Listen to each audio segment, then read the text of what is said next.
हिंदू धर्मात वर्षातील सर्व 12 महिने विशेष मानले जातात.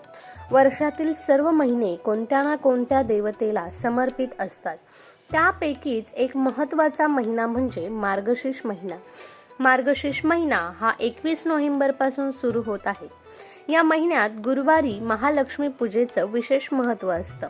आपल्या कुटुंबाला धन धान्य समृद्धी मिळावी आणि कुटुंबातील सदस्यांना उत्तम आरोग्य लाभावं या हेतूने सुवासिनी महिला हे व्रत करतात. तर जाणून घेऊया की यंदा किती गुरुवार येत आहेत आणि ह्या व्रताचे कसे नियम आपल्याला पाळायचे आहेत. नमस्कार मंडळी, रामकृष्ण हरी, श्री स्वामी समर्थ.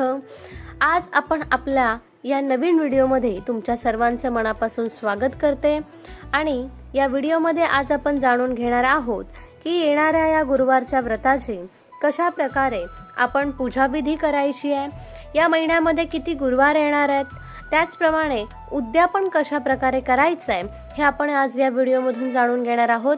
पण तत्पूर्वी मंडळी, जर तुम्ही आपल्या भक्तिकथा यूट्यूब चॅनलला सबस्क्राईब केलं नसेल तर लवकरात लवकर सबस्क्राईब करा. भरभरून तुमचं प्रेम आपल्या या यूट्यूब चॅनलला द्या, कारण तुमचं प्रेमच मला नवनवीन व्हिडिओ बनवण्याची ऊर्जा निर्माण करत असतं. तर मंडळी, मार्गशीर्षातील प्रत्येक गुरुवार अनेक सवाष्ण महिला मनोभावे व्रत करतात.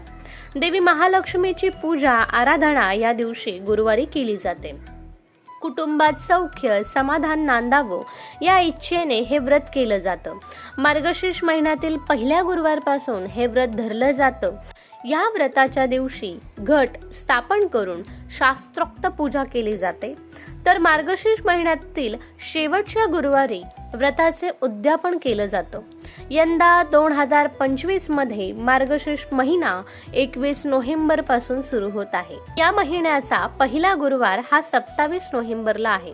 तर या दिवशी व्रत सुरू करावं. तर दुसरा गुरुवार हा 4 डिसेंबर रोजी येत आहे. त्याचप्रमाणे तिसरा मार्गशीर्ष गुरुवार हा 11 डिसेंबर रोजी आहे आणि चौथा म्हणजेच अर्थात शेवटचा गुरुवार हा चौथा मार्गशीर्ष गुरुवार हा 18 डिसेंबर रोजी येत आहे. मार्गशीर्ष महिन्यात प्रत्येक गुरुवारी एका चौरंगावर तांदूळ पसरवून त्यावर कलश ठेवावा. त्यात तुम्ही पाणी भरून त्यावर आंब्याची पानं लावावी अथवा नागिनीची पानं लावली तरी देखील चालतं. त्यावर नारळ ठेवावा. त्या नारळाला देवी समजून तिला सजवावं. दागिने गजरा घालावा. देवीची पूजा करावी. हल्ली देवीचे मुखवटे, पोशाख, दागिने, पूजा साहित्य सर्वच बाजारात उपलब्ध असतं. ते तुम्ही देखील या पूजेसाठी वापरू शकता. पूजा झाल्यानंतर देवीचं महात्म्य आणि कथा याचं वाचन करावं. देवीची आरती करावी. गोड पदार्थाचा नैवेद्य दाखवावा आणि शेवटच्या गुरुवारी या व्रताचे उद्यापन करावे. ब्राह्मणाला दान द्यावे. सुवासिनी बोलवून हळदी कुंकू करावे.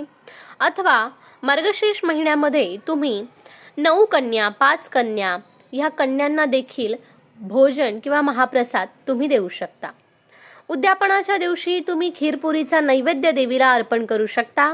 त्याचप्रमाणे 5 कन्या ज्या तुम्ही भोजनासाठी बोलवणार आहात त्या कन्यांना महाप्रसाद आणि त्याचबरोबर देवीची एक पुस्तकाची आवृत्ती देणं हे तुमच्या मनावर असू शकतं. त्याचप्रकारे तुम्ही गजरा, कमळाचं, गुलाबाचं कोणत्याही प्रकारे एक फूल या कन्यांना अर्पण करू शकता. त्याचप्रमाणे शृंगारातील कोणतंही सामान या कन्यांसाठी तुम्ही भेटवस्तू म्हणून अर्पण करू शकता.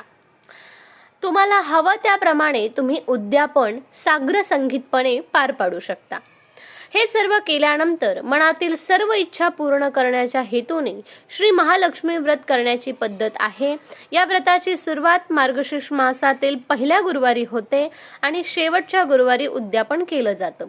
परंतु जर कोणत्याही कारणास्तव मार्गशीर्ष मासी व्रत करण्यास जमले नाही तर संपूर्ण श्रद्धेपूर्वक कोणत्याही महिन्याच्या पहिल्या गुरुवारपासून सुरू करावे व व्रताची सांगता मात्र मार्गशीर्ष मासाच्या शेवटच्या गुरुवारीच करावी.